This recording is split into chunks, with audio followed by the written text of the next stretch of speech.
Hello বন্ধুরা, তো adenium গাছের মেন যে পরিচর্যা সেটি হচ্ছে কিন্তু অ্যাডিনিয়াম গাছের মানে গোড়ায় কটেক্স মোটা করা বা পচে যাওয়ার মেন যে কাজটি আমাদের করতে হবে।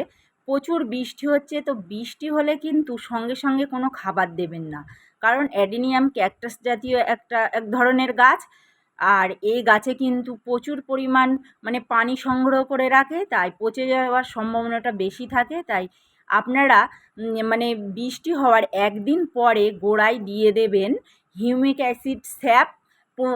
আর তার 15 দিন পর দেবেন স্যাপ আর রুডিং হরমোন।